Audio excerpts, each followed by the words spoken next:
अगर मैं आपसे कहूं कि ब्रिटिश ने इंडिया को सिर्फ गन से नहीं बल्कि साइकोलॉजी से कंट्रोल किया था, तो 200 साल एक छोटी सी फॉरेन पावर इतने बड़े देश पर रूल कैसे कर सकती है? क्या यह सिर्फ मिलिट्री पावर थी या कुछ और, कुछ ऐसा जो दिखता नहीं था लेकिन कंट्रोल करता था? आपके डिसीजंस, आपकी सोच, आपकी आइडेंटिटी। ब्रिटिश ने इंडिया को हराया नहीं था, उन्होंने इंडियन माइंड को रीप्रोग्राम किया था। Part 1, divide and rule, psychology of separation. British का सबसे पावरफुल वेपन क्या था? गन नहीं, डिवीजन। उन्होंने समझ लिया था कि अगर लोग यूनाइटेड रहे तो उन्हें कंट्रोल करना इम्पॉसिबल है। तो उन्होंने क्या किया? रिलीजन, कास्ट, रीजन, लैंग्वेज, हर लेवल पर डिवीजन क्रिएट किया और धीरे धीरे इंडियंस को एक दूसरे के अगेंस्ट खड़ा कर दिया। इस स्ट्रैटेजी को आज हम कहते हैं डिवाइड एंड रूल। लेकिन यह सिर्फ पॉलिटिकल स्ट्रैटेजी नहीं थी, यह प्योर साइकोलॉजी थी। सोशल आइडेंटिटी थ्योरी के अनुसार इंसान naturally in group versus out group बनाता है। ब्रिटिश ने बस इस इंस्टिंक्ट को एम्प्लीफाई कर दिया। Part 2, education, mind reprogramming. अब आते हैं सबसे डेंजरस वेपन पर, एजुकेशन। 1835 में थॉमस मैकाले ने एक पॉलिसी इंट्रोड्यूस की जिसका गोल क्या था? ऐसे इंडियंस बनाना जो दिखने में इंडियन हो लेकिन सोचने में इंग्लिश हो, यानी आइडेंटिटी शिफ्ट। ब्रिटिश चाहते थे कि इंडियंस खुद को इनफीरियर समझें, अपनी कल्चर को बैकवर्ड समझें और वेस्टर्न थिंकिंग को सुपीरियर माने। इसको सपोर्ट करती है एक famous book, minute on Indian education, Thomas Macaulay. और बाद में हिस्टोरियंस ने भी एक्सप्लेन किया है कैसे education system colonial mindset create करता है। यही कॉन्सेप्ट आपको मिलेगा decolonising the mind ngugi wa Thiong'o में, जहां बताया गया है कि लैंग्वेज और एजुकेशन माइंड कंट्रोल का सबसे पावरफुल टूल होते हैं। Part 3, fear, control through authority. British ने सिर्फ डिवाइड नहीं किया, उन्होंने फियर क्रिएट किया।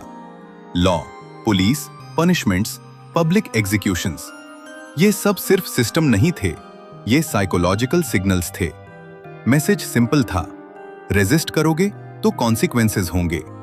और जब फियर एक्टिवेट होता है तो इंसान कंप्लायंस मोड में चला जाता है। मॉडर्न साइकोलॉजी भी यही कहती है। इन्फ्लुएंस, रॉबर्ट चियाल्डिनी में एक्सप्लेन किया गया है कि अथॉरिटी और फियर ह्यूमन बिहेवियर को स्ट्रांगली कंट्रोल करते हैं। ब्रिटिश ने यही किया, उन्होंने अथॉरिटी क्रिएट की और फियर मेंटेन किया। Part 4, economic control, invisible chains. अब एक सबटिल स्ट्रैटेजी, इकोनॉमिक कंट्रोल।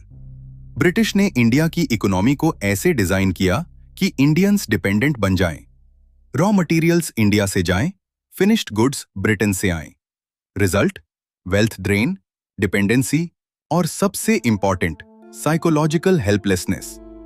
जब इंसान को लगता है कि उसके पास कंट्रोल नहीं है तो वो रेजिस्टेंस छोड़ देता है।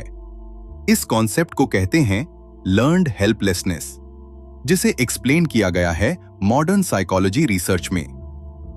Part 5, ego manipulation, using Indian elites. British ने एक और स्मार्ट मूव किया, उन्होंने इंडियंस को ही यूज किया। कुछ लोगों को पावर दी, स्टेटस दिया, पोजीशंस दी और उन्हें सिस्टम का पार्ट बना दिया। अब वही लोग ब्रिटिश रूल को जस्टिफाई करने लगे। इस टेक्निक को कहते हैं ईगो मैनिपुलेशन। लोगों को इंपॉर्टेंस दो और उनसे सिस्टम चलवाओ।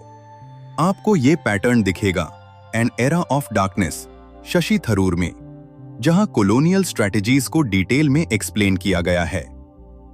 फाइनल इंसाइट, तो अगर हम ऑनेस्टली देखें, ब्रिटिश ने इंडिया को सिर्फ वेपन्स से कंट्रोल नहीं किया, उन्होंने कंट्रोल किया माइंड, आइडेंटिटी, फियर और परसेप्शन। और सबसे डेंजरस बात, ये स्ट्रैटेजीज आज भी यूज हो रही हैं, डिफरेंट फॉर्म्स में, डिफरेंट सिस्टम्स में।